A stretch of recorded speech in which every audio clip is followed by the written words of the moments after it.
The Messenger sallallahu alaihi wasallam, he said, whoever pursues a path for knowledge, Allah subhanahu wa ta'ala will ease for him or her a path that leads to Jannah. Allah said He will raise the people of belief from amongst you and those who were given knowledge in high degrees. Are those people who have knowledge equal to those who don't? We understand the answer. The answer is they are not equal. They are not equal in their lives. They are not equal in their actions. They are not equal in their intentions. They are not equal when they die. They are not equal in their grave. They are not equal when they are resurrected. They are not equal during the reckoning, the hisab. They will not be equal when they cross over the bridge leading over the hellfire, and they will not be equal in the gardens of Jannah with Allah subhanahu wa ta'ala. Knowledge, my brothers and sisters, is it an important aspect in your life that you want to always increase your knowledge of Islam? That may be the most simple of things in our lives as Muslims that we must know, even though we are 25, 30, 35, 40, and some of us even 50 and 60 years old, yet we don't even have that knowledge in our lives. And I often make this distinction between knowledge and information. Knowledge is what makes you act upon it. Knowledge is what makes you get up and pray at night. Knowledge is what brings you to the masjid at Fajr. Knowledge is not memorizing some texts and some rulings and some halal and some haram and knowing this and that. If you don't act upon it, we don't consider it knowledge.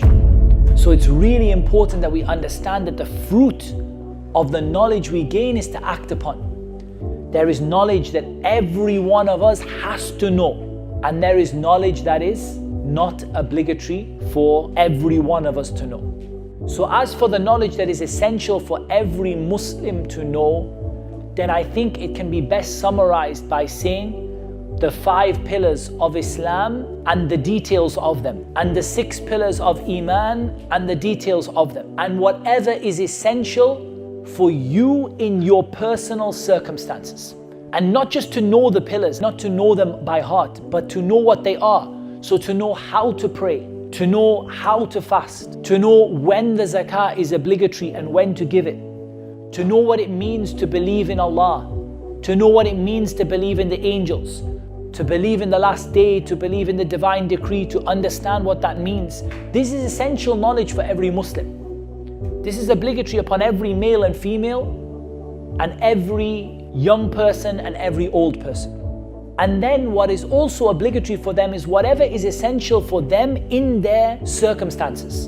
And then there is knowledge which is a collective obligation. So what's a collective obligation? It's an obligation that we as a city, as a community, as a group of Muslims, we have to have that knowledge among us somewhere. How many people have to have it? Enough people that the need is fulfilled. Mankind will realize on the Day of Judgment that not every path of ilm knowledge will lead to paradise. Rather, some human beings, students of knowledge, attendees of halaqat, attendees of Friday sermons, people who had memorized the text and subscribed to courses, will be shocked on the day of standing when they see the angels of Allah Almighty being commanded to take them to a destination that they had not prepared for. And that is because the Messenger sallallahu alaihi wasallam warned us that not every aspect of knowledge is beneficial. And therefore we ask the question, what are the signs that the knowledge which I am pursuing, you are pursuing, is taking us in the right direction? A realization that we need, dear brothers and sisters, before we pursue, before we memorize any more texts, before we attend any more Friday sermons, before we attend any other halaqah or deliver it. These are questions that must be answered. What are the signs? They are many, therefore we will only be discussing 4 of them, perhaps the most famous of them, and perhaps the most important as well. The first of these signs, beneficial knowledge, is that which brings about in the heart of people true fear of Allah Jalla Jalaluhu. This is undoubtedly the chief of all signs. Allah said, it is only the people of knowledge from amongst the slaves of Allah who truly fear Him. They recognized Him. They understand His divine names and majestic attributes. They have understanding of the halal and the haram and the seerah of the Messenger sallallahu alaihi wasallam, and thus their heart is filled with awe, hayba, fear, rahba, hope, raja in Allah Jalla Jalaluh.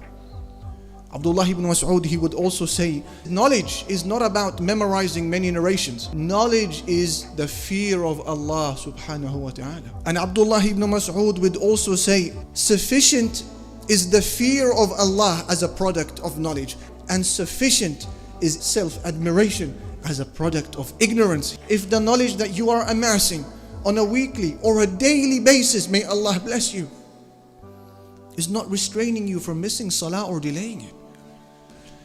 If your knowledge is not encouraging you to revisit your finances and your investments and your God-given hours, how you are investing those, if your knowledge is not preventing you from raising a bruising fist at your spouse, if your knowledge is not preventing you from answering back at your mother and father, then this is not the type of knowledge that will rescue you on the Day of Judgment.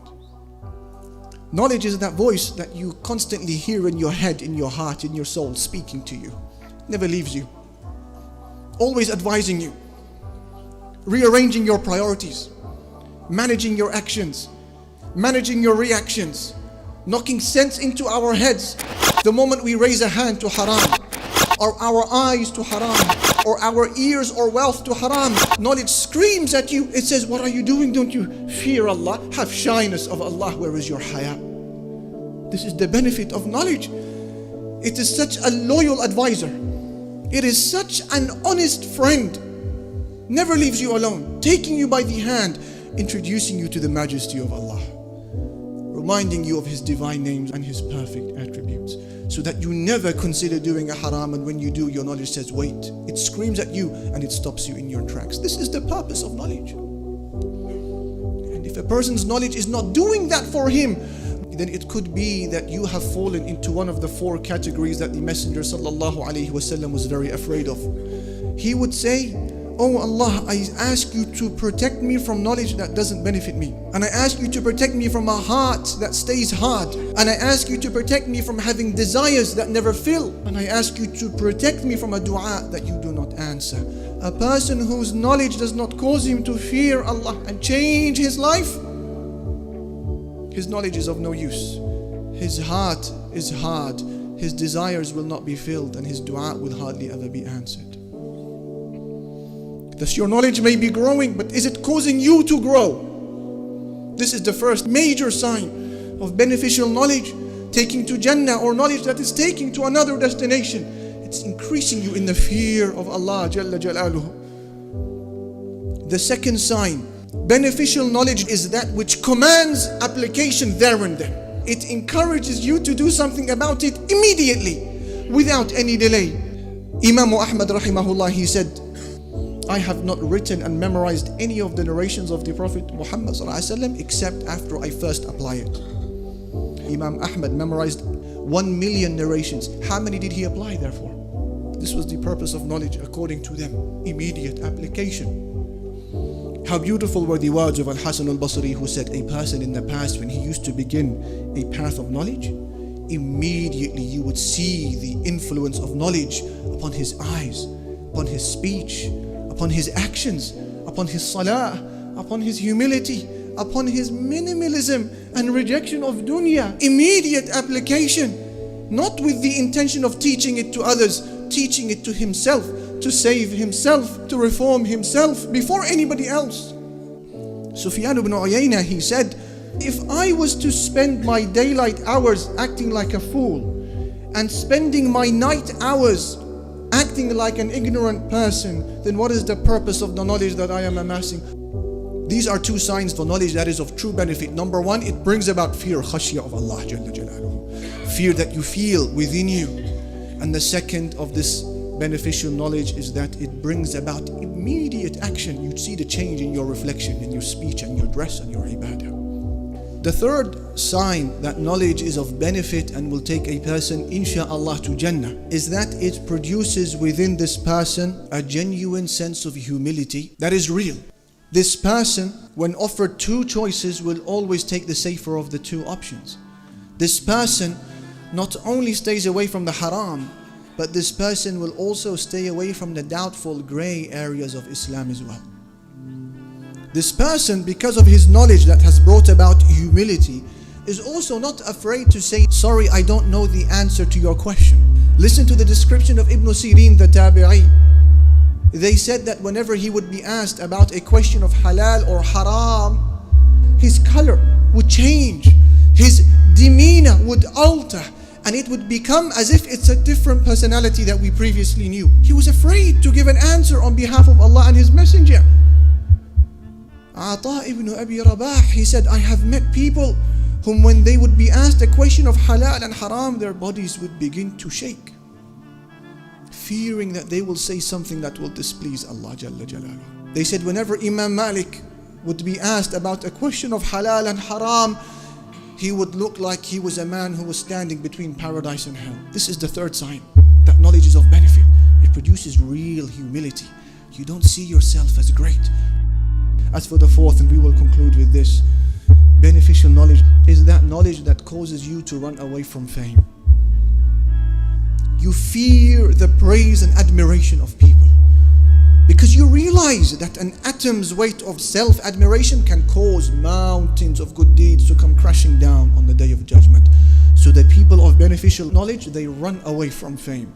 And how beautiful therefore was the dua of Ibn Muhayriz, who would say, Oh Allah, I ask you to give me a dull reputation. They didn't want people to give them big titles. These are some of the signs of beneficial knowledge. It makes him great in the eyes of Allah, but very small in his own eyes. But that's why, my brothers, my sisters, seek knowledge. Alhamdulillah, the opportunities that you have, wallahi, didn't exist in the past. Now, mashallah, you've got so many lectures in English, internet, courses online, and so much going on. Take advantage of that.